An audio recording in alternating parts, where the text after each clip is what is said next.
নেতৃত্বে টালমাটাল, পকেটেও টান, সংকট যেন কাটছেই না ইসরায়েলের। একদিকে চলছে যুদ্ধ, আর ভেতরে যেন চলছে রীতিমতো চেয়ার নিয়ে ঠেলাঠেলি। গাজায় যখন গোলাগুলির ধোঁয়া আকাশ ছুঁচ্ছে, তখন তেল আবিবের বৈঠক কক্ষে উঠছে দোষারোপের ঝড়। সব মিলে অবস্থা একদম হুলস্থুল, আর সেই সঙ্গে জর্জরিত অর্থনীতি।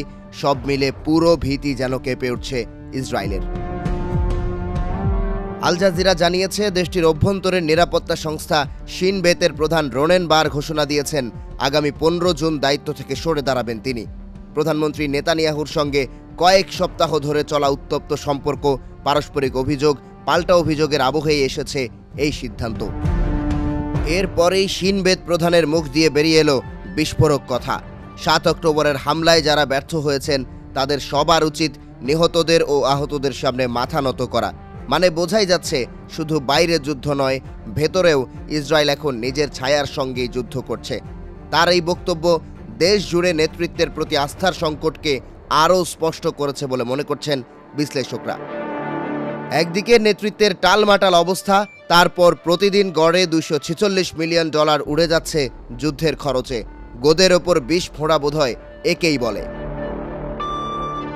বিশ্লেষকরা বলছেন, 2025 সাল পর্যন্ত এই বিল গিয়ে দাঁড়াবে $50 মিলিয়ন ওপরে। বাজেট ঘাটতি এমন জায়গায় পৌঁছেছে, জিডিপি এর 6.8%। ফলে স্বাস্থ্য, শিক্ষা, সামাজিক সেবা সবকিছুর বাজেটে চলেছে কাঁচি চালানো। মানে যুদ্ধের আঘাতে শুধু সীমান্তে নয়, স্কুল, হাসপাতাল আর জনগণের জীবনেও পড়েছে গভীর ক্ষত। এর মধ্যে ইসরায়েলের কান টিভি ও আরও কয়েকটি গণমাধ্যম সূত্র জানিয়েছে, ইসরায়েলি সেনাবাহিনী এখন গোলানি এবং গুয়াতি ব্রিগেড থেকে কোনো পূর্ণাঙ্গ প্রশিক্ষণ ছাড়াই সৈন্যদের সরাসরি গাজার ফ্রন্টলাইনে পাঠাচ্ছে। টাইমস অফ ইসরায়েল ও জেরুজালেম পোস্টের মতো শীর্ষস্থানীয় সংবাদ মাধ্যমগুলোয় সাবেক প্রধানমন্ত্রী নাফতালি বেনেট প্রায়ই উল্লেখ করছেন, ইসরায়েলি বাহিনীতে এখন অন্তত 20,000 সৈন্যের ঘাটতি দেখা দিয়েছে। এমনকি তেল আবিব থেকে প্রকাশিত জনপ্রিয় দৈনিক ইয়েদিওত আহারোনতের এক প্রতিবেদনে সরাসরি স্বীকার করা হয়েছে, গাজায় দীর্ঘমেয়াদী সংঘাতের কারণে ইসরায়েলি সেনাবাহিনী নজিরবিহীন চাপে পড়েছে।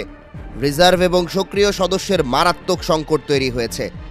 সাম্প্রতিক ইতিহাসে এমন সময় আর কখনো আসেনি, যখন ইসরায়েলি শাসন ব্যবস্থাকে সেনাবাহিনীর এত বিপুল চাহিদার মুখোমুখি হতে হয়েছে। সব মিলে নেতৃত্ব আর অর্থনীতি দুদিক থেকেই এখন ইতিহাসের অন্যতম কঠিন সময়ের মুখোমুখি ইসরায়েল, এমনটি ধারণা বিশ্লেষকদের।